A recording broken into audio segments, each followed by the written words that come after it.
Buenas noches, hermanos. Muchas gracias, Josabel, por esas lindas canciones. Qué bueno, hermanos, estar con ustedes hoy.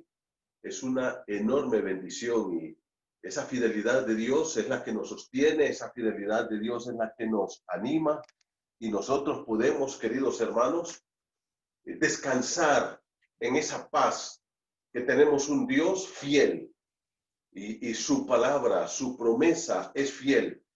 Y Él nunca nos va a dejar y siempre va a estar con nosotros. Él ha prometido y Él ha dicho, no te dejaré ni te desampararé.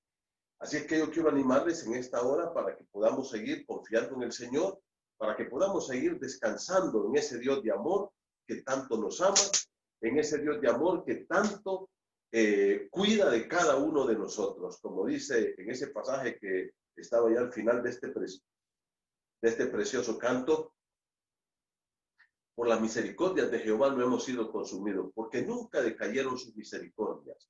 Nuevas son cada mañana, grande es su fidelidad. Qué lindo es saber que cada mañana Dios está con nosotros. Y no importa si tenemos pandemia o no tenemos pandemia, no importa si el trabajo está bien o si las cosas no van muy bien. Y hermanos queridos, yo quiero animarles para que descansemos en esa fidelidad de Dios. Aprendamos a descansar en esa fidelidad de nuestro Dios. Y ahí, como siempre lo decimos, abramos la palabra de Dios, vamos a estudiar la Biblia, ahí en su casa, mi hermano. Esta es una reunión de iglesia. Yo sé que usted está en su casa, algunos están ahí en su sala o en su cuarto, pero la reverencia a la palabra siempre la tenemos que tener. Yo quiero animarle para que abra su Biblia. Vamos a estudiar la palabra de Dios. Vamos a terminar hoy a hablar de la iglesia y estoy, tomando una decisión a partir del domingo, cuál es el tema que Dios quiere que comparta con ustedes. Ayúdenme a orar para que Dios nos ilumine y que podamos tener claro lo que Dios quiere que enseñemos a partir del domingo, un nuevo tema. Hemos ya desarrollado varios temas cortos en este tiempo y espero que esos temas sean edificantes para su vida. Hablamos de la iglesia, mi querido hermano. La iglesia no es el edificio que nosotros tenemos. Ese es un edificio donde nos reunimos, una casa, una capilla. La iglesia somos todos nosotros. Y por eso es importante que lo entendamos para que nosotros aprendamos a vivir de manera correcta, de manera correcta. ¿Qué dijimos que es la iglesia? La definimos como el conjunto de todas las personas. Oiga bien, el conjunto de todas las personas que Dios ha llamado. Eso significa la palabra iglesia en el griego del Nuevo Testamento. Eclesia, desde y kaleo, llamar. Quiere decir los que Dios ha llamado. Entonces, la iglesia es el conjunto de todas las personas que Dios ha llamado desde el pecado, del mundo, del reino de Satanás y del infierno mismo, para venir a formar parte de su pueblo. De su pueblo, no importa si son judíos o si son gentiles. Y desde el día que comenzó la iglesia en Hechos, capítulo 2, el día de Pentecostés, hasta el rapto, todas las personas que han puesto su fe en Cristo hemos venido a formar parte de lo que es la iglesia. Entonces, por favor, hermanos, tengamos esto en mente. La iglesia no es un edificio. No, por favor, no esté pensando usted, ay, es que no voy a la iglesia. Está bien. Yo creo que anhelamos la iglesia o congregarnos como iglesia.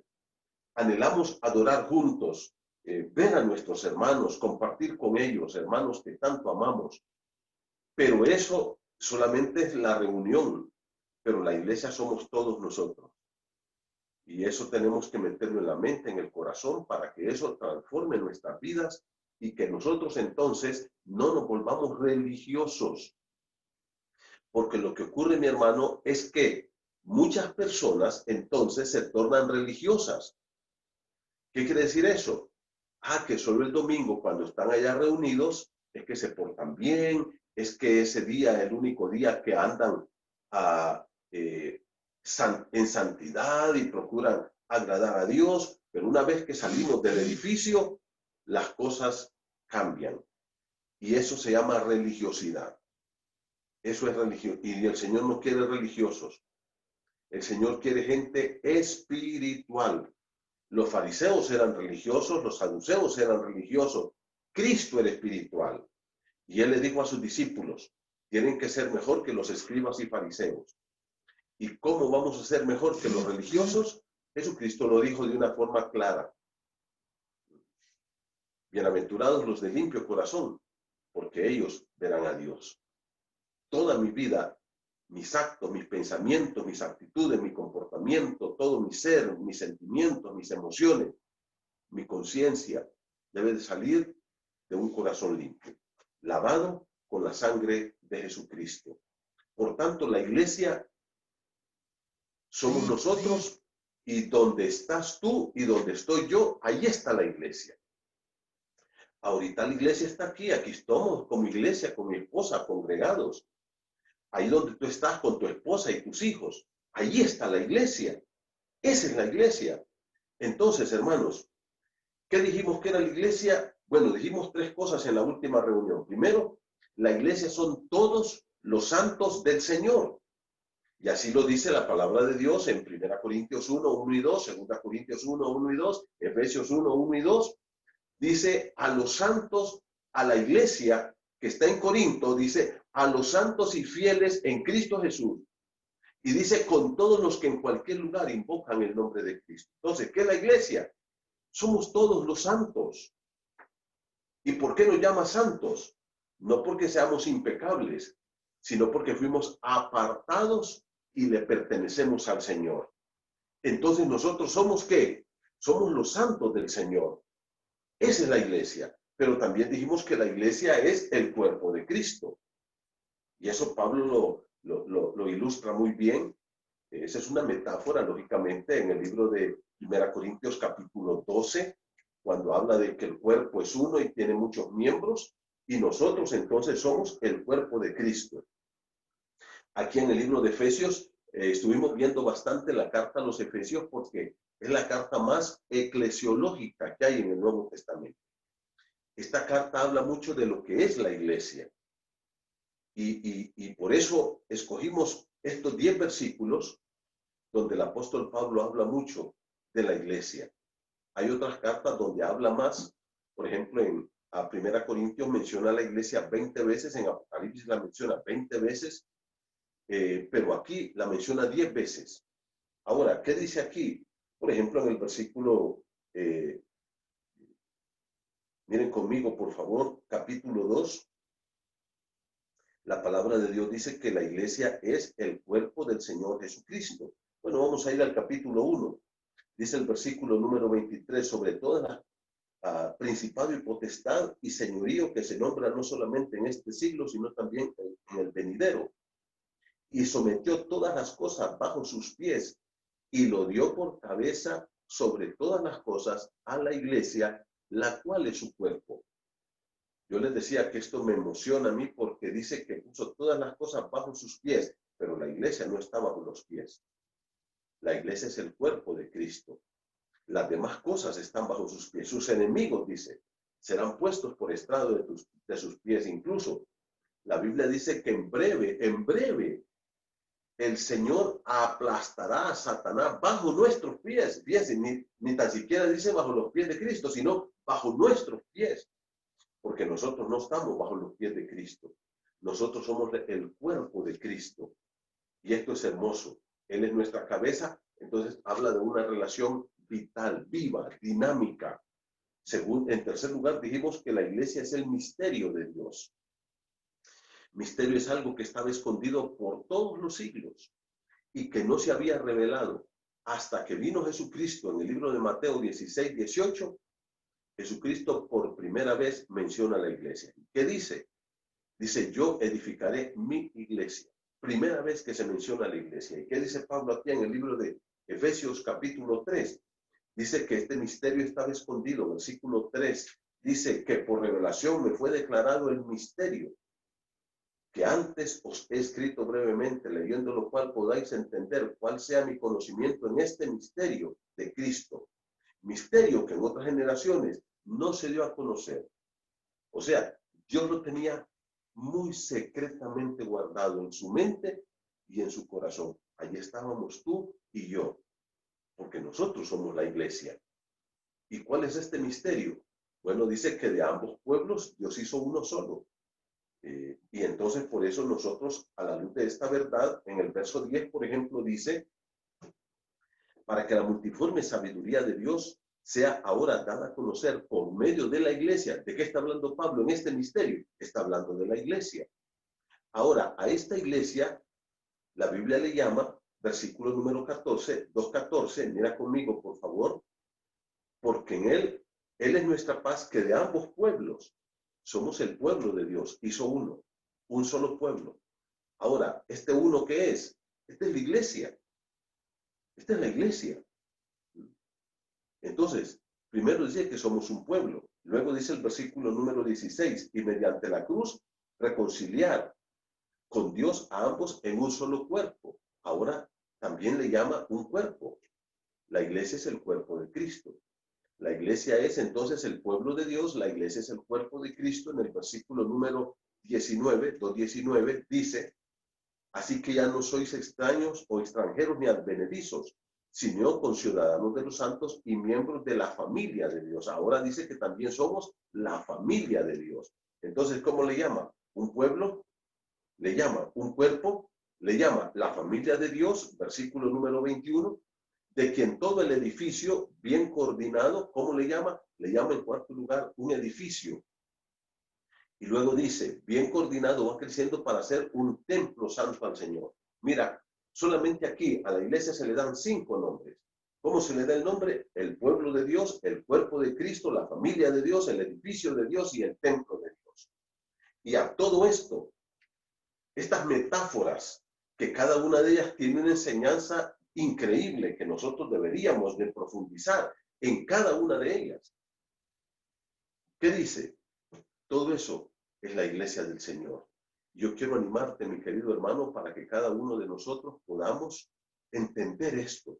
Ahora, yo quiero terminar hoy, porque podríamos tardar mucho tiempo hablando de esto, pero quiero hablar un poquito acerca de los propósitos de la iglesia. Esto es clave que lo entendamos también, no solamente lo que es la iglesia, sino cuál es el propósito de Dios al tener una iglesia aquí en este mundo. Yo siempre lo he dicho y lo he pensado, ¿por qué las personas que vamos recibiendo a Cristo como nuestro Señor y Salvador, el Señor no nos lleva para el cielo inmediatamente y va dejando solo un pequeño remanente para que siga predicando el Evangelio y la persona que se va convirtiendo se la lleva al cielo? No. La Biblia dice, y el Señor lo profetizó allá en el libro de Mateo, capítulo 13, en la parábola del trigo y la cizaña, que es necesario, dice, que convivan los dos, el trigo con la cizaña, y la cizaña es el mundo. Allí la cizaña no es gente que se mete a la iglesia, la cizaña es el mundo realmente. Y dice que en medio de este mundo ahí está el trigo, y cuando el Señor venga va a sacar su trigo, dice, y lo va a poner en el granero allí es el cielo, el reino, vamos a decir. Y el trigo, dice, la cizaña, la va a atar en manojos y la va a tirar al fuego. Habla de la condenación. Ahora, ¿por qué Dios nos deja aquí en este mundo, donde sufrimos tanto, donde hay tanto pecado, tanta maldad, tanta tentación? ¿Por qué tenemos que vivir aquí si ya somos el pueblo de Dios, somos la iglesia de Dios, somos el edificio de Dios, somos la familia de Dios, somos el cuerpo de Cristo? O sea, ¿pero por qué tenemos que estar aquí entonces? Y esta es una pregunta que es importante y yo quiero en esta hora hablar de 4 propósitos. 4 propósitos por los cuales Dios tiene su iglesia aquí. Yo quiero que por favor, hermano, le preste mucha atención a esto. El primer propósito de la iglesia en el mundo es darle toda la gloria a Dios. Primer propósito. ¿Sabe que hay gente que aquí vive para glorificar el dinero, para adorar, amar y exaltar el dinero? Otros viven para exaltar, amar la fama. Otros para exaltarse ellos mismos y glorificarse ellos mismos. Hay gente que es terriblemente ególatra. Ególatra. Hay gente que vive aquí para exaltar el pecado sexual, por ejemplo. Su vida es el sexo, toda la perversión sexual que hay. Hay gente que vive aquí adorando a su familia, a sus hijos. Hay gente que son adoradores de sus propios hijos. ¿Mm? Hay gente que adora aquí su casa y tantas cosas. Pero Dios dejó la iglesia para que la iglesia le muestre al mundo lo que es adorarlo a Él. Por ejemplo, en el Antiguo Testamento, allá en los pueblos orientales, cada pueblo tenía una cantidad de dioses. Eran idólatras. Allí en la tierra de Canaán, ustedes se acuerdan, Astarot, estaba Baal, estaba Acera, estaba los dioses de los filisteos, Dagón, y habían tantos dioses ahí, miles de dioses. Pero Dios entonces llama a la nación de Israel. Y el propósito de Israel, hermanos, no era que debían de ser los niños bonitos de Dios. Y esto lo recalco, Dios no tiene niños bonitos ni consentidos. Con mucha tristeza había escuchado gente que me viene a decir, es que yo soy el niño consentido de Dios. Portate mal a ver si vas a ser el niño consentido. Y si no te disciplina, es que no eres hijo. Pon tu barbas en remojo. Si tú dices, pastor, mire que yo iba a la iglesia y me descarrié y fíjese que he andado borracho y en esto y en lo otro y aquí y por allá y mire, estoy bien. Bueno, mi amigo, ponga sus barbas en remojo porque usted no es hijo de Dios. La Biblia dice que al que ama, Dios lo disciplina y azota al que recibe por hijo. La iglesia está en este mundo, primer propósito, para glorificar a Dios. Para que la iglesia viva de forma diferente a como vive el mundo. De tal forma que la iglesia pueda poner en práctica este libro maravilloso, los preceptos de Dios en su vida. Yo no puedo vivir, pensar como piensa el mundo. La Biblia dice que debo tener una transformación. La palabra ahí en el libro de Romanos 12 es la palabra metamorfosis mental. Racional, dice. Tengo que tener un cambio en mi mente. Por eso Colosenses 3:16 dice, la palabra de Cristo more en abundancia en vosotros, enseñándoos. Mira qué interesante. Dice, la palabra de Cristo more. ¿Y dónde es que va a morar la palabra de Cristo? Mira, la palabra de Cristo, más que tenerla abierta aquí en la sala de mi casa, debo de tenerla grabada en mi mente y en mi corazón. Y la palabra de Cristo debe dirigir mi vida. Yo debo de manejar mis finanzas de acuerdo a lo que el Señor dice. Yo debo tener una perspectiva del dinero, como Dios dice. Yo debo de tener una perspectiva de estas cosas materiales, de acuerdo a lo que Dios me enseña. Yo debo tener una perspectiva y un comportamiento sexual, de acuerdo a lo que Dios me dice. Yo debo de tener una relación con mi esposa, como Dios me dice que la debo tener. Yo debo de tratar a mi esposa como Él me manda que yo la trate. No, vivimos en una sociedad machista donde hay tanta violencia doméstica. Y a veces como iglesia queremos vivir como vive el mundo, imponiendo nuestros caprichos, gritos, un imperio de terror allí en la casa, miedo, enojo, ira, agresividad, gritos, violencia, como vive el mundo. La iglesia está aquí, en primer lugar, para glorificar a Cristo. Y hermanos, solo viviendo para la gloria de Cristo, la iglesia cumple uno de sus más grandes propósitos en este mundo. Yo quiero que mires conmigo Efesios, ahí estamos en Efesios. Yo les dije que esta carta es una carta tremendamente eclesiológica. Y en el capítulo 1 de Efesios, el Señor habla de la Trinidad, Padre, Hijo y Espíritu Santo, con respecto a nuestra salvación para formar la iglesia. Con respecto a nuestra salvación, porque para que tú vengas a formar parte de la iglesia, tú tienes que ser salvo.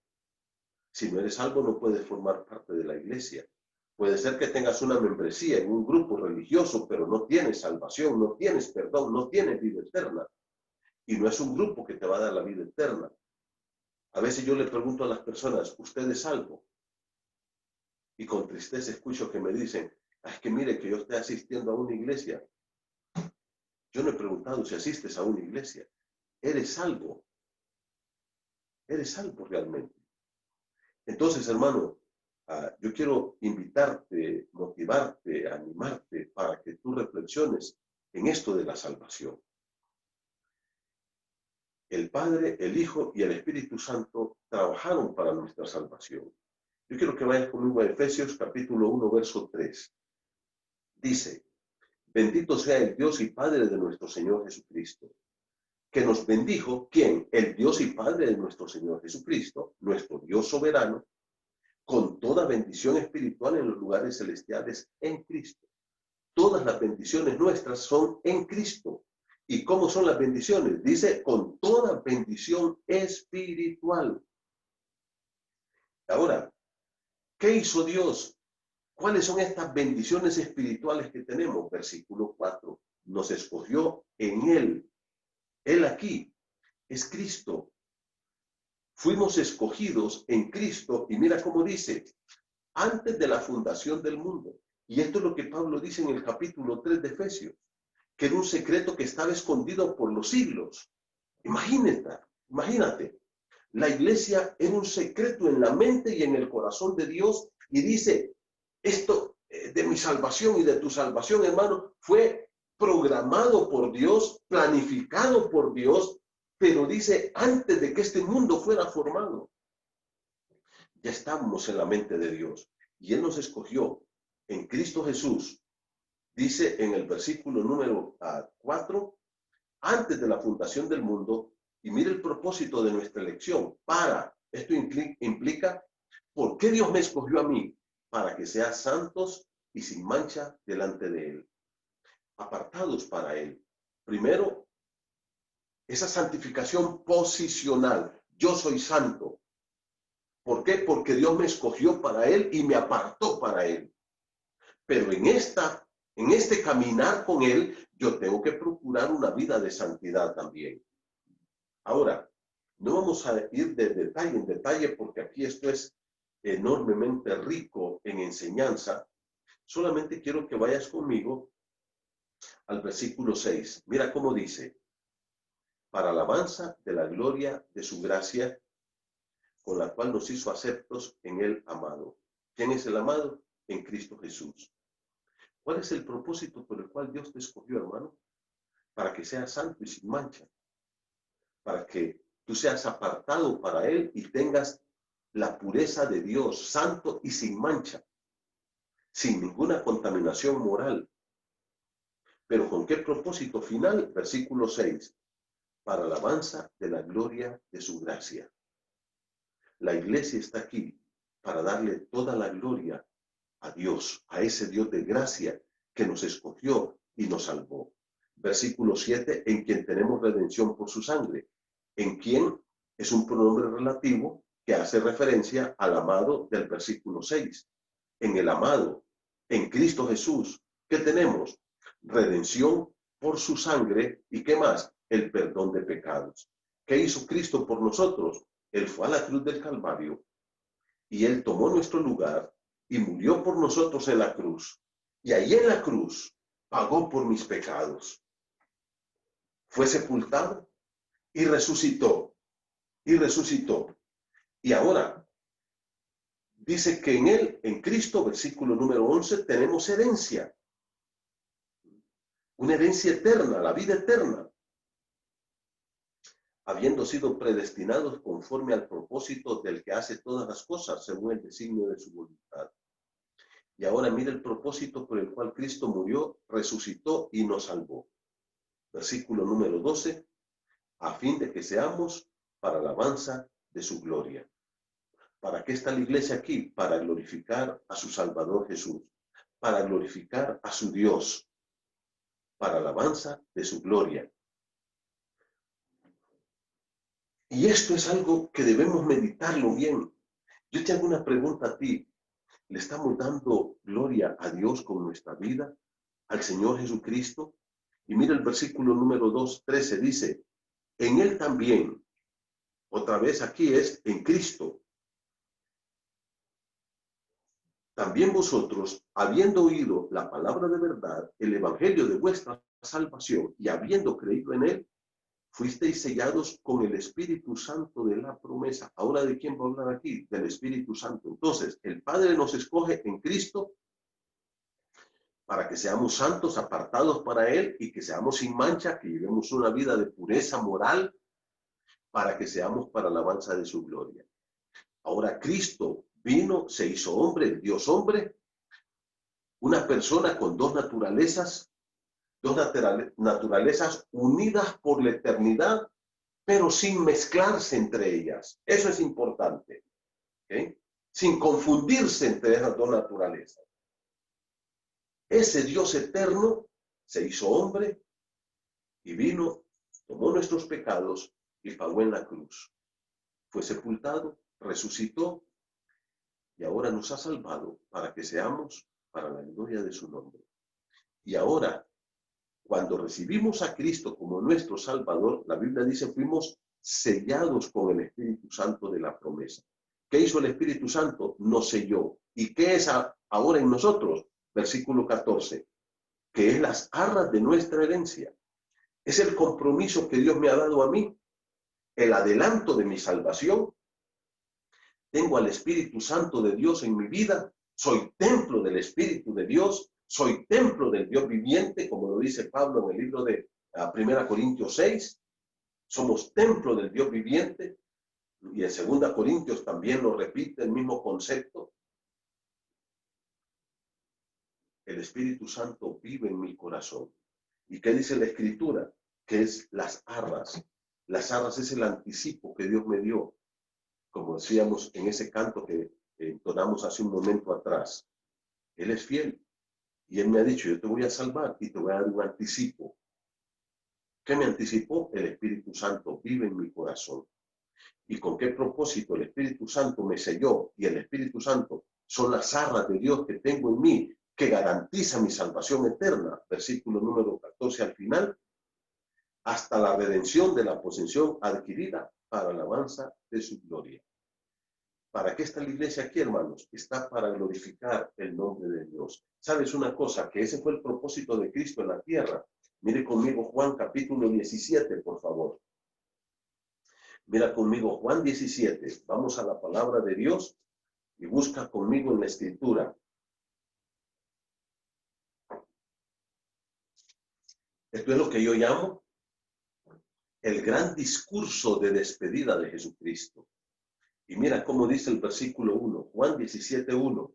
Estas cosas, esta es la oración de Jesús, así le ponen acá, la última en el aposento, allá en el huerto de Getsemaní. Con esto se despide de sus discípulos, con esta oración maravillosa. Ustedes pueden ver que en el capítulo 18 viene el arresto de Jesús.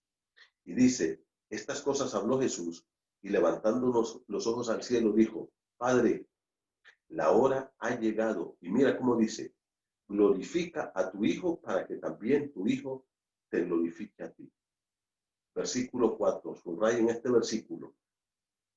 Yo te he glorificado en la tierra y he acabado la obra que me diste que hiciese. ¿Entiendes esto, mi hermano? Dice Jesucristo hablando con su Padre. En todos estos años que he estado aquí, yo te he glorificado en la tierra. Ese fue el propósito de Cristo. Venir y darle la gloria al Padre. Demostrar con su comportamiento la gloria para Dios. Con su vocabulario, la gloria para Dios. Con sus emociones y sentimientos, la gloria para Dios. En su cuerpo, la gloria para Dios. En su mente, la gloria para Dios. En toda su vida. Porque glorificar a Dios es exaltarlo. Es darle el lugar que Dios debe tener en tu vida y en mi vida. Y solo se puede hacer a través de una vida rendida a la obediencia al Señor. Por eso en Juan 4, yo quiero que tú mires Juan 4 conmigo, cuando Jesús está platicando con la mujer samaritana y luego los discípulos llegan, la mujer se va y los discípulos recuerden que llegaron de la ciudad porque habían ido a buscar de comer y trajeron comida. Eran las 12 del día, Jesús estaba hambriento y sediento. Los discípulos se quedan ahí, sacan la comida y la ponen por ahí al lado del pozo y empiezan a comer. Y mira cómo dice la palabra del Señor. Juan capítulo 4, por favor, verso 31. Dice la palabra del Señor así. Entre tanto, los discípulos le rogaban diciendo, Rabí, come. Y ellos dijeron, nos mandas a la ciudad a comprar comida y ahora que le traemos, ¿no quieres comer? Versículo número 32. Él les dijo, yo tengo una comida que vosotros no sabéis. Jesús les dice, miren señores, yo tengo una comida que es más importante para mí y ustedes no la conocen. La palabra no sabéis quiere decir ustedes desconocen cuál es mi comida más importante. ¿Cuál es la comida más importante de Jesús? Versículo 33. Entonces los discípulos decían unos a otros, ¿le habrá alguien traído de comer? Y Jesús les dijo, mi comida, verso 34, es que haga la voluntad del que me envió y acabe su obra. El último día, en la oración de Jesús en Juan 17, acuérdate cómo comienza Jesús esa oración. Padre, he acabado la obra que me diste que hiciese. Mira cómo dice aquí, tengo una comida que es más importante que esta comida física, que es más importante que todo, porque yo quiero decirte una cosa, mi hermano. Mira, alguien puede vivir incluso sin ropa, ahí tapándose con hojas como Adán y Eva ahí en el huerto después que pecaron. Pero sin comida nadie puede vivir. Nadie puede vivir sin comida. Cristo dijo, si la comida es lo más importante para mí, hay algo más importante que esto. ¿Y qué es lo más importante? Que yo haga la voluntad de mi Padre y que termine lo que Él me mandó a hacer. Yo te he glorificado en la tierra. ¿Cómo lo glorificó? Haciendo su voluntad. Sujetando toda su vida a la voluntad del Padre. Hermano, el propósito de la iglesia en este mundo no es hacer dinero. No es andar buscando poder. No es andar codeándose con los políticos para ver qué conseguimos. No es ser feliz. El propósito de la iglesia no es ser feliz. Hay gente que dice, no, dice, yo tengo derecho a ser feliz. Nadie tiene derecho a ser feliz. Tenemos derecho a irnos al infierno. Eso es lo único que nos hemos ganado por derecho. La iglesia está aquí para darle la gloria a Dios. Primer propósito de la iglesia. Y por eso dice Jesús, mira conmigo el versículo número 34. Jesús les dijo, mi comida es que haga la voluntad del que me envió. Esa es mi comida, dijo Jesús. Eso es lo más importante de mi vida. Que haga la voluntad de Dios. Y mire cómo dice, y que termine su obra. Ahora, en Juan capítulo 17, Jesucristo comienza diciendo, estas cosas habló Jesús, leo Juan 17:1, y dijo, Padre, la hora ha llegado, glorifica a tu Hijo, para que también tu Hijo te glorifique a Dios, a ti. Como le has dado potestad sobre toda carne, para que dé vida eterna a los que le diste. Y esta es la vida eterna, que te conozcan a ti, el único Dios verdadero, y a Jesucristo a quien has enviado. Yo te he glorificado en la tierra.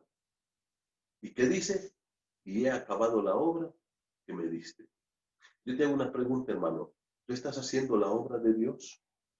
Y cuando te digo que hagas la obra de Dios, no te estoy preguntando si eres maestro de escuela dominical, si eres líder de jóvenes, si eres diácono, no te estoy preguntando si eres diaconisa, si eres pastor, si eres esto, si eres lo otro. No.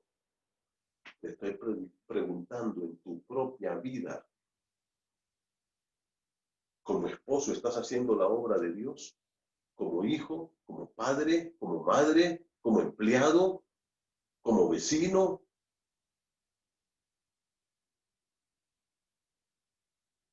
Y sabes una cosa, Jesucristo no vivió 100 años. ¿Sabes cuántos años vivió Jesús? Según la historia, 33 años. Eso fue lo que Jesús vivió. Cuando un hombre muere de 33 años, ¿qué decimos nosotros? ¿Qué joven murió? Pues a los 33 años Jesús murió. ¿Y qué dijo? He acabado la obra que me diste que hiciera. Jesús no esperó 100 años para hacer la obra de Dios. Jesús no esperó 80 o 100 o 110 años. En 33 años Él dijo, Padre, he hecho tu voluntad, te he glorificado en la tierra, he acabado la obra que tú me mandaste hacer. Hermanos queridos, un propósito de la iglesia, el más importante de todo, es vivir dándole gloria a Dios. Pero la iglesia, no aquella, no aquel edificio, tú y yo. ¿Tú glorificas a Dios en las películas que ves? ¿Tú glorificas a Dios en tu forma de hablar? ¿Tú glorificas a Dios en la forma de tratar a tu esposa? ¿Tú glorificas a Dios en tu manejo del dinero, en tu sexualidad, en tus diezmos y ofrendas, en toda tu vida? En segundo lugar, el primer propósito de la iglesia es glorificar al Señor. Segundo propósito de la iglesia, ser testigos de Cristo, ser testigos del Señor Jesucristo. Mira conmigo, 1 Corintios 9, por favor. ¿Sabes una cosa? Los apóstoles de Jesucristo fueron preparados por el Señor por 3 años. A los 3 años Jesús les dijo, bueno, señores, yo me voy y ahora ustedes los envío al mundo. Y ahí estaban sus 12 apóstoles. Bueno, eran 11 los que quedaron. Después se integró Matías al grupo en Hechos capítulo 1. Pero te voy a decir una cosa.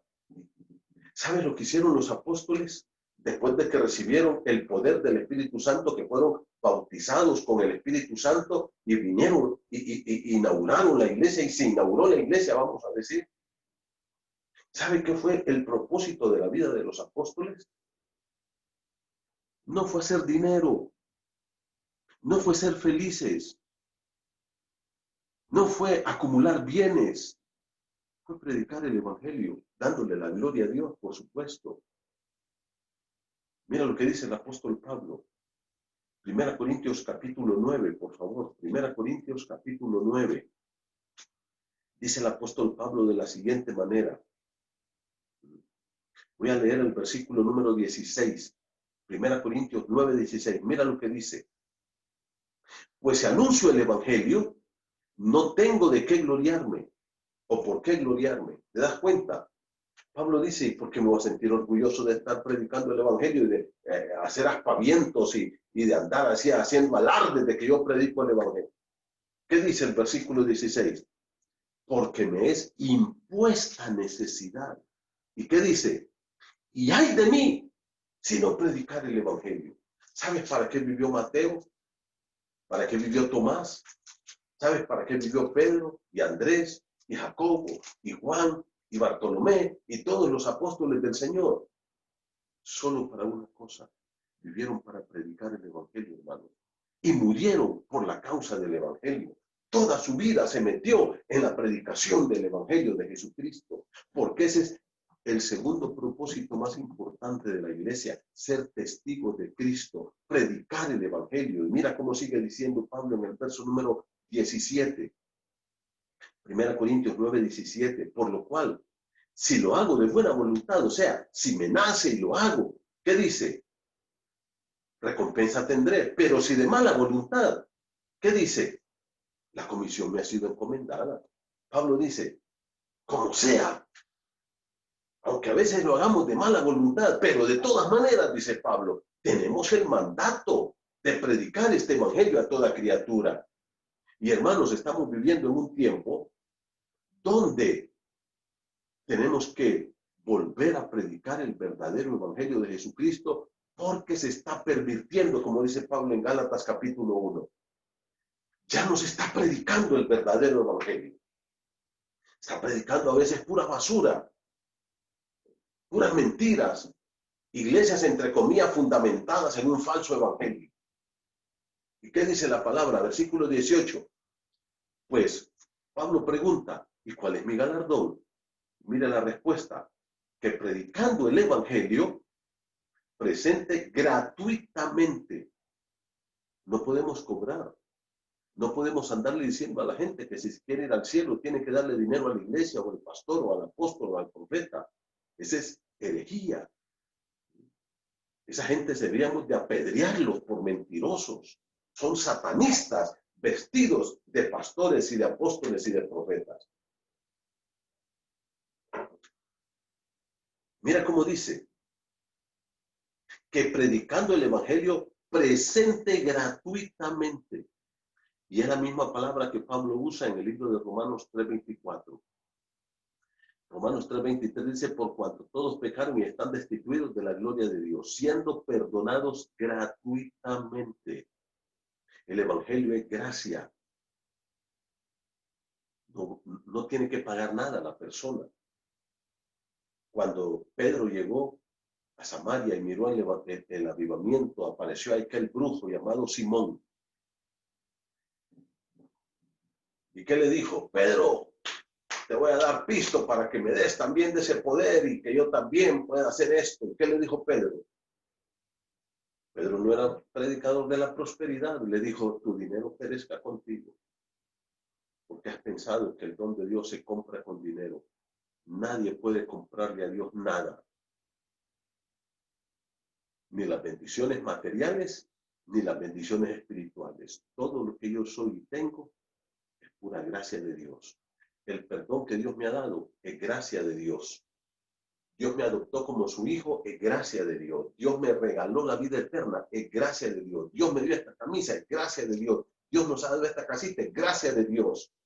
Cada cosa que yo tengo, el plato de comida que me comí hoy, es gracia de Dios. No le puedo pagar a Dios por nada. Ni por las bendiciones materiales, ni por las bendiciones espirituales. ¿Y qué dice la palabra de Dios? Que predicando el evangelio presente gratuitamente el evangelio de Cristo para no abusar de mi derecho. ¿Qué dice? En el evangelio. Y luego, ¿qué dice? Ahí dice Pablo lo que ha hecho. Versículo 23. Y esto hago por causa del evangelio, para hacerme copartícipe con él. ¿Quién es él ahí? Es Cristo. Pablo dice, cuando yo presento el evangelio, estoy haciendo un trabajo unido con mi Salvador Jesús. Él murió en la cruz, Él ya hizo todo, ahora yo lo proclamo para que la gente escuche. Y eso es lo que tenemos que hacer, predicar el evangelio de Jesucristo. Mira conmigo 2 Corintios capítulo 5, por favor. Vete conmigo a 2 Corintios capítulo 5. Dice el texto bíblico de la siguiente manera. Voy a leer para ti el verso 18. Y todo esto proviene de Dios, quien nos reconcilió consigo mismo por Cristo. Y mira cómo dice Pablo acá. Dice todo esto. ¿Qué es todo esto? Que somos nueva criatura en Cristo, en el versículo 17. Dice que de modo que si alguno está en Cristo, nueva criatura es. Hemos nacido de nuevo. Esa es la regeneración, el nuevo nacimiento. ¿Y qué dice el versículo 18? 2 Corintios 5, 18. Todo esto de nacer de nuevo, de tener el perdón, de tener la vida eterna, proviene de Dios. No es algo que tú puedas comprar, no es algo que tú puedas pagar. Y luego, ¿qué dice el versículo? Quien nos reconcilió consigo mismo por Cristo. Y mira cómo dice al final del versículo 18, y nos dio, Él nos dio, ¿el qué nos dio? El ministerio de la reconciliación. Hay un ministerio que se llama aquí el ministerio de la reconciliación. ¿Y a qué se refiere la Biblia aquí con este ministerio? Es el trabajo, la diaconía que Dios nos ha dado de ayudar al hombre a través de la predicación del evangelio a reconciliarse con Dios. El hombre es enemigo de Dios. La relación entre Dios y el hombre está quebrada, está fracturada. Pero a través del evangelio que nosotros predicamos, el hombre puede volver a la relación con Dios. A eso le llama Pablo ministerio de la reconciliación. Versículo 19. ¿Cuál es ese ministerio? Que Dios estaba en Cristo reconciliando consigo al mundo, no tomándoles en cuenta a los hombres sus pecados. Y mira cómo dice, y nos encargó a nosotros, mira, la palabra de la reconciliación. Ahora, tenemos el ministerio de la reconciliación y la palabra de la reconciliación. O sea, Yo no puedo ser testigo de Cristo si no hablo. Y esa palabra, hermano, no es cualquier tontería. Ese es el evangelio que tengo que transmitírselo a las personas de forma transparente, bíblica, pura, sin adulteración alguna. Ese es el evangelio. Y dice, Dios nos encargó a nosotros. Y mire qué tiempo, qué tremendo lo que dice aquí, versículo 20. Dice, así que, conclusión, ¿somos qué? Embajadores en nombre de Cristo. ¿Quiénes somos los embajadores? Tú y yo, la iglesia. Somos representantes legales de Cristo aquí en esta tierra. ¿Y qué dice? Como si Dios rogase por medio de nosotros. En otras palabras, cuando tú abres tu boca y compartes el evangelio, es como que Dios mismo esté hablando a través de ti. Eso es lo que está diciendo Pablo. Os rogamos en nombre de Cristo, reconciliados con Dios. Aquellas personas que me están viendo en este momento y no le han entregado su corazón a Cristo, es tiempo de que se reconcilien con Dios. Y reconciliarse con Dios es entender que tú eres pecador, que has fallado, que vas al infierno y que no le puedes pagar a Dios por tus pecados, pero que Cristo ya pagó por ti. Él murió en la cruz por tus pecados, fue sepultado y resucitó, y Él vive hoy. Y es el único que te puede perdonar, que te puede regalar la vida eterna.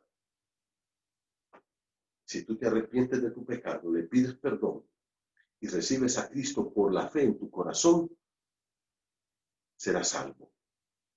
Romanos 10. Ese es el evangelio, mi amigo. Es gratuito. Lo que Dios te ofrece es gratis, no tienes que pagar nada. Y es lo más grandioso que vas a tener porque es la vida eterna. A vivir con Dios allá en el cielo. Entonces, primer propósito de la iglesia es glorificar a Cristo. Segundo propósito de la iglesia en este mundo es predicar el evangelio, ser testigos de Cristo. Tercer propósito, tenemos que defender la verdad. Este libro. Vaya conmigo, por favor, a 1 Timoteo capítulo 3 ahora.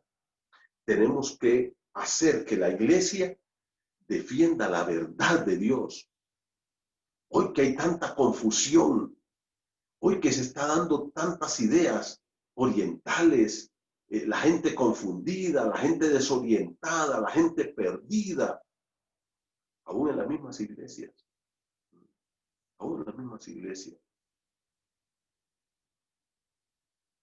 Hoy me mandaron un video de un caballero que tenía 20 años, hijo de pastores, y estaba ahí en un grupo de música. De esa gente que está en la iglesia, pero que nunca se convierte, pero que son grandes líderes, aunque son impíos. Y escribió una carta, este caballero canadiense, y dijo, me declaro ateo. 20 años de ser líder de un ministerio de música. 20 años. Aplaudido y seguido y exaltado por millones de personas, porque ahora se está dando ese fenómeno, la exaltación del ser humano, que el apóstol, que el profeta, que el salmista, que el cantante, que el músico, que esto, y se adora a la gente, y se van creando ídolos en las iglesias. Un verdadero siervo de Dios, músico, cantante, predicador, pastor, va a llevar a la iglesia a adorar a Cristo. Y este caballero escribió y dijo, me declaro ateo. ¿Y sabes una de las cosas que dijo en esa nota? No creo en la Biblia. He luchado por leer la Biblia, pero nunca he tenido ganas de leer la Biblia. ¿Y cómo va a tener ganas un impío de leer la Biblia? ¿No?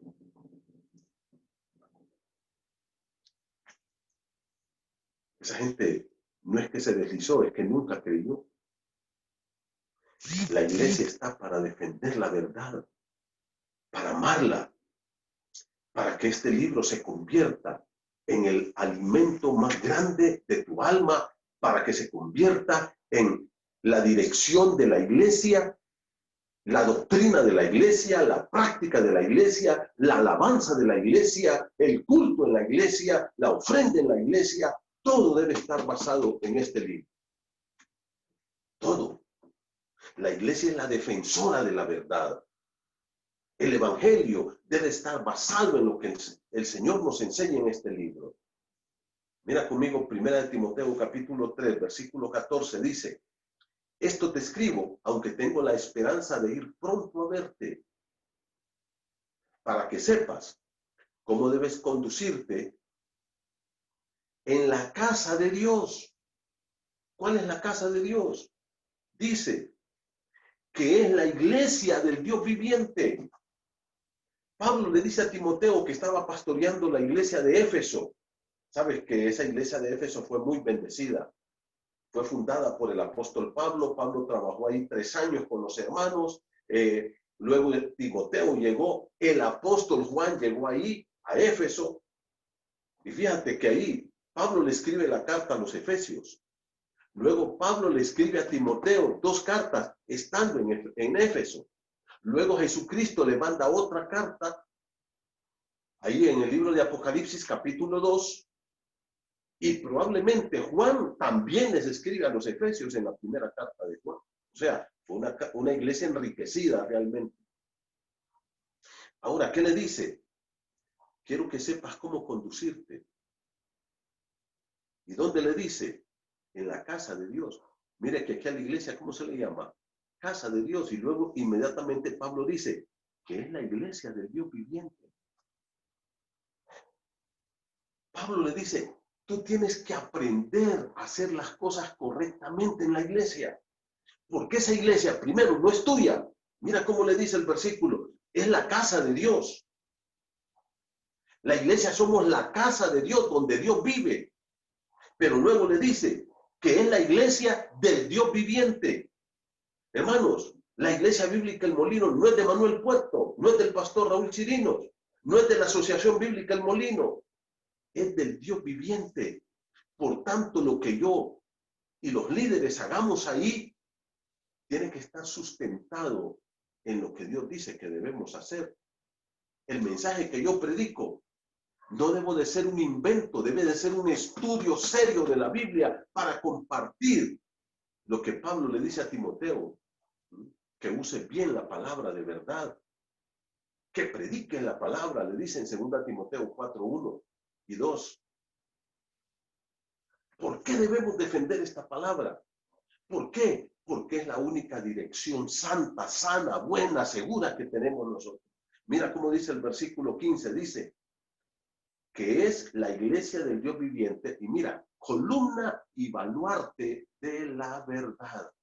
¿Qué es la iglesia? Es la columna. ¿Sabe lo que es una columna? Algo que sostiene. La iglesia sostiene la verdad de Dios, pero es la verdad bíblica esta. Por eso dice, esto te escribo. Esto está escrito, hermanos. Y Dios, si hubiera querido que la revelación siguiera y no parara, ¿para que nos deje este libro entonces? ¿Para qué tenemos este libro entonces? Mucha gente anda ahí con loqueras diciendo de que Dios le da revelaciones y frescas y esto y lo otro. ¿Sabe lo que Dios le dijo a sus apóstoles? Escribe. Mira lo que dice. Esto te escribe. Tú tienes que aprender a conducirte en la casa de Dios. ¿Qué es la casa de Dios? Es la iglesia. ¿Y qué es la iglesia? Es la columna. Sostiene la verdad. Y no solamente la columna, baluarte. La palabra quiere decir la defensa de la verdad. La iglesia está aquí para proclamar la verdad y para defender la verdad de Dios. Este libro debemos de proclamarlo. A mí me alegra mucho que estamos estudiando con nuestros hermanos ahí en el discipulado. Todos los martes de 7 a 9 nos estamos reuniendo y estamos tratando de aprender a interpretar este libro. Y yo les motivo, hermanos, aquellos que están ahí en la primera fase del discipulado. Yo sé que ha sido un desfase todo esto y que esto nos ha trastocado todo el sistema y todos los planes, pero no perdamos la visión. Sigue estudiando la Escritura. Sigamos leyendo la Escritura. Sigamos aprendiendo. Porque la iglesia está aquí para defender la verdad. El apóstol Pedro así lo dice. Mira lo que dice el apóstol Pedro, por favor. Dice, capítulo 3, versículo 16, primera de Pedro 3, 16. Perdón. Dice la palabra del Señor, no. Vamos a leer en el capítulo 2, segunda de Pedro, perdón, hermanos. Segunda de Pedro, mira lo que dice la Santa Escritura. Dice, pero hubo también falsos profetas. Bueno, perdón, voy a leer un poquito atrás. En el capítulo 1, segunda de Pedro, capítulo 1, versículo 19, mira cómo dice, pero tenemos también la palabra profética más segura. ¿Cuál es la palabra profética? Es esta palabra. Y dice, a la cual hacéis bien en estar firmes, estar atentos como a una antorcha que alumbra en un lugar oscuro. Este mundo es un lugar oscuro, hermanos. ¿Y cuál es la antorcha que nos va a iluminar y nos va a guiar? ¿Qué dice? Es la palabra, santa palabra de Dios. La santa palabra de Dios es la que nos va a alumbrar en esta tiniebla. Por eso la iglesia tiene que respetar la palabra, estudiar la palabra, vivir la palabra, predicar la palabra. La iglesia es la única defensora de la verdad de Dios. Todo lo demás está en tinieblas. Todo lo demás está en tinieblas.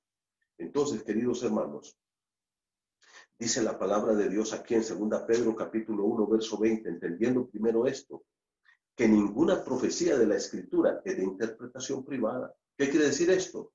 Que si yo estudio la palabra, no es para mí nada más, sino para compartirla, para que otros la vayan conociendo, Yo he aprendido en estos 60 años de vida que Dios me ha dado, he aprendido de muchos maestros, de muchos hermanos, de muchos siervos y amigos y hermanos en el Evangelio que me han enseñado la palabra. Y mira cómo concluye el verso 21, el capítulo 1, dice, porque nunca profecía fue traída por voluntad humana, sino que los santos hombres de Dios hablaron siendo inspirados por el Espíritu Santo. Esta palabra es inspirada y es segura. Y la iglesia debe, ¿qué? Defender la verdad del Señor. La iglesia de Dios está para eso. ¿Para qué?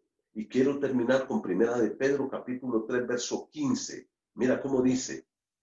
Primera de Pedro 3:15. Lea conmigo, por favor. Vaya conmigo ahí. Primera de Pedro 3:15. Este versículo es clave. Este versículo es muy importante. Mira cómo dice. Sino, santificad a Dios el Señor en vuestros corazones. Quiere decir, lleven una vida santa desde el corazón, un corazón limpio. Una vida que agrade a Dios. Y mira cómo dice. Y estad, ¿y quién es este? ¿El pastor? No, la iglesia. Tú, mi hermano, que me estás escuchando, mira cómo dice, estad siempre, no de vez en cuando, preparados para presentar defensa con mansedumbre y reverencia a todo el que os demande razón de la esperanza que hay en vosotros. ¿Qué quiere decir esto? Estén preparados para defender su fe. ¿Qué es la fe? La doctrina, es la palabra de Dios.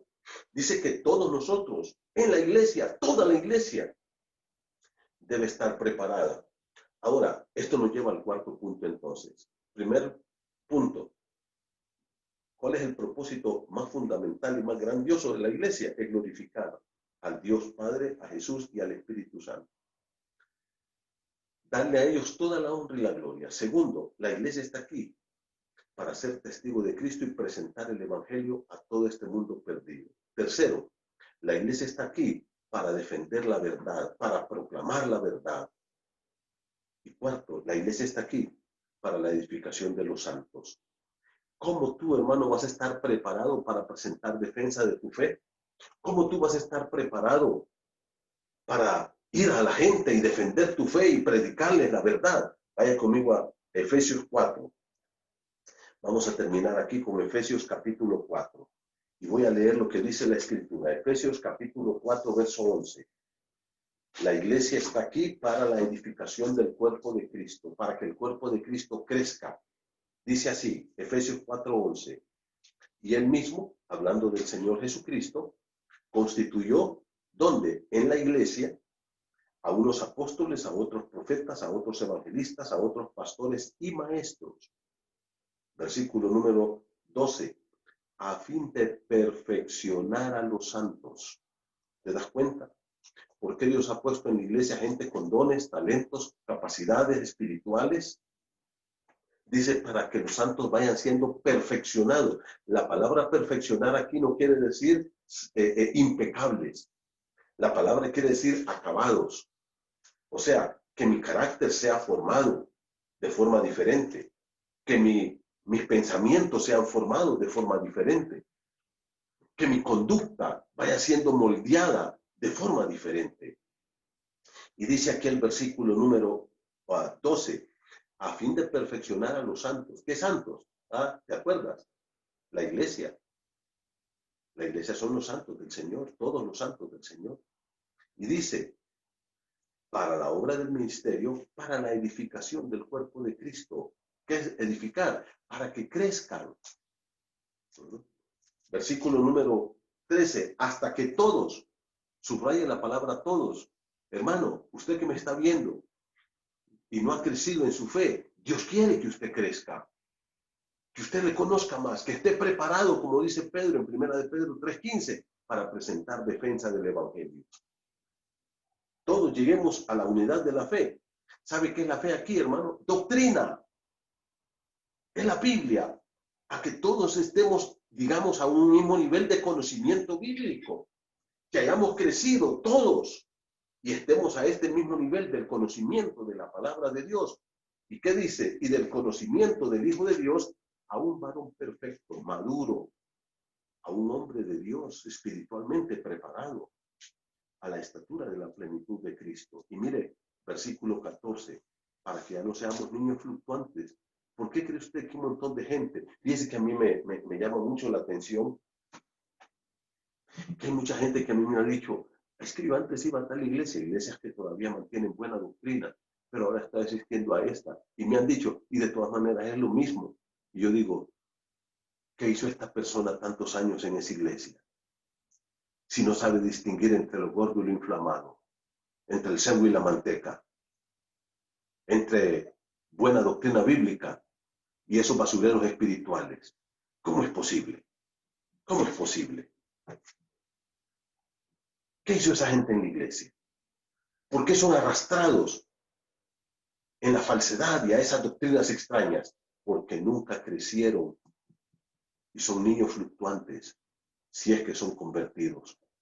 Dice, versículo 14, para que no seamos niños fluctuantes, llevados por doquier de todo viento de doctrina. Y hay gente que anda de iglesia en iglesia, 6 meses está aquí, 4 meses allá, 1 año allá, después se va al otro. Ha repasado todas las iglesias de Tegucigalpa y no crece, no crece. Versículo número 15, sino que siguiendo la verdad en amor, crezcamos. Crezcamos. Mire, los niños tiernitos son preciosos. Yo me acuerdo de mis hijos cuando estaban recién nacidos y estaban en esa etapa de su primer año. Qué preciosos mis hijos. Pero si mis hijos no hubieran crecido, yo me hubiera preocupado. Porque lo natural es que los hijos crezcan. Y hay etapas. Desde los neonatos, los bebés, los niños, ya los muchachos, los jóvenes, y ya hombres maduros. Son etapas de la vida. Pero en la vida cristiana, casi todos estamos como bebés. Dios quiere que tú crezcas, que te sometas a un proceso de discipulado, de aprendizaje de la palabra y que te comprometas a conocer la doctrina de la palabra. Y que tú te conviertas entonces en un ministro. Ahora, hermanos, ¿cuáles son los propósitos de la iglesia? 4 propósitos. 1, la iglesia está para glorificar al Señor.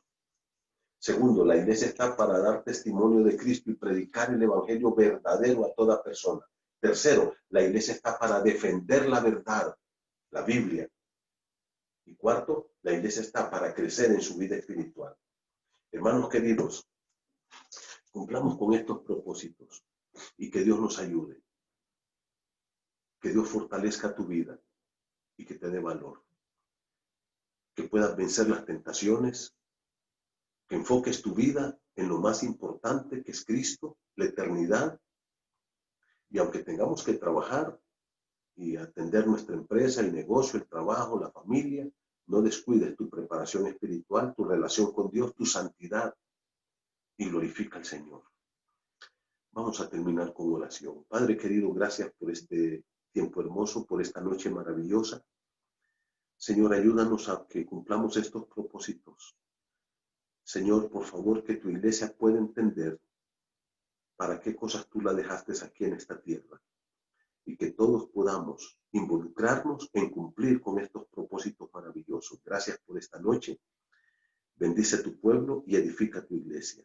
En el nombre de Jesucristo. Amén. Muchas gracias, hermanos. Que Dios los bendiga. Gracias, pastor. Muy buenas noches a todos nuestros hermanos. Queremos agradecerles por su permanencia y que la palabra de Dios edifique sus vidas con este tiempo que hemos tenido como iglesia. Queremos recordarles nuestras reuniones para este fin de semana. Para mañana sábado tenemos la reunión del Club Bíblico, los jóvenes adolescentes a las 3 p.m. su reunión siempre vía esta plataforma de Zoom. Y el domingo queremos invitarles a las 9:30 Escuela Dominical y seguidamente 10:30 de la mañana la reunión general de iglesia. Así que estar pendiente a través de los diferentes medios de los chats para las invitaciones a las diferentes reuniones. Que tengan un buen fin de semana, mis hermanos, amigos, que Dios les continúe bendiciendo. Buenas noches.